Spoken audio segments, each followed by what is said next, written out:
Good afternoon. My name is Anne Iveson and I'm here this afternoon with Alexandra Hess, Partner and Head of Investor Relations at Cinven.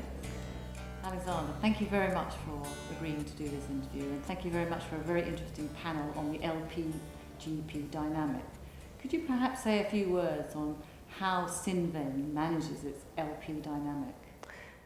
Sure. Thank you for having me. I think one of the first things to say about how Cinven manages it is that we have come from a background of having a fiduciary responsibility to investors. So we've always placed a lot of emphasis on managing the LP dynamic or managing our investors. There are a lot of firms in the market who grew out of being founder-run. And I think initially when money went into this industry, there wasn't a lot of attention that was paid to investors. And we've come from a legacy of doing that and spending a lot of time thinking about it and recognizing that we have that fiduciary responsibility to our investors, our customers. So we take a very deliberate approach to how we think about it, how we craft our investor base, how we communicate with our investors, and how we maintain them. And obviously you have built a tremendous track record now that you've just raised your fifth fund. And how have you seen your investor group grow, or LP group grow, both in terms of type of investor and geography? It's a good question. It's both grown and it's shrunk.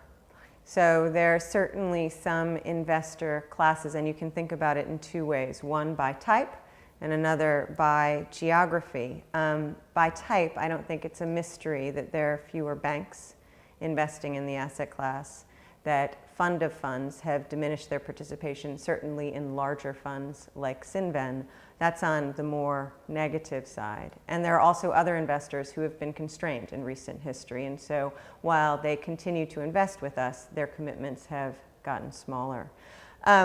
From a geographic perspective, there have been new parts of the world that have sophisticated investors investing in private equity, specifically different parts of Asia, Australia, Latin America, and so we've been the beneficiaries of that, and they weren't investors in our prior fund. And you spoke on the panel a bit about advised money. Do you want to say a couple of points on that and how that has become a larger impact in your investor group?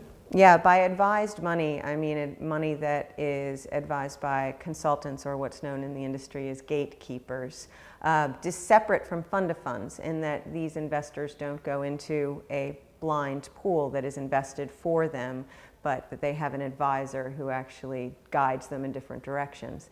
And I think with the onset of large pools of capital in new regions of the world, there is a bit of technology transfer. You know, they want to learn, and it's helpful for them to actually have advisors on board. So I think increasingly these gatekeepers have a fair amount of influence in parts of the world where there isn't the manpower or the resident knowledge to actually tackle investing in the asset class on their own. And what was the one common question that an LP asked you, or what did it really focus on in your last fund? What did it all come down to?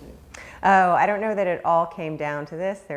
There is a hierarchy, or there are a hierarchy of criteria, but certainly given that we were raising money in 2011 and 2012, Europe was the big question.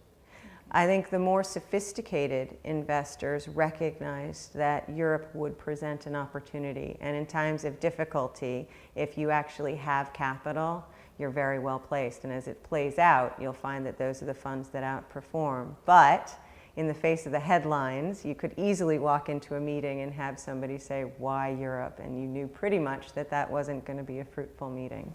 And do you think it being your fifth fund and therefore having had a track record helped you answer that question? Absolutely.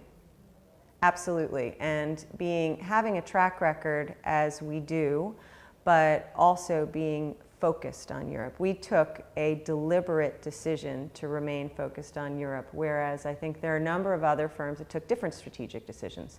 Neither bad nor good, but for us, being specialized was a huge advantage in talking about how we were going to approach the European market in a time of little visibility. Great, lovely. Thank you very much indeed for those insights, and thank you for coming to the symposium this year. Thank you very much.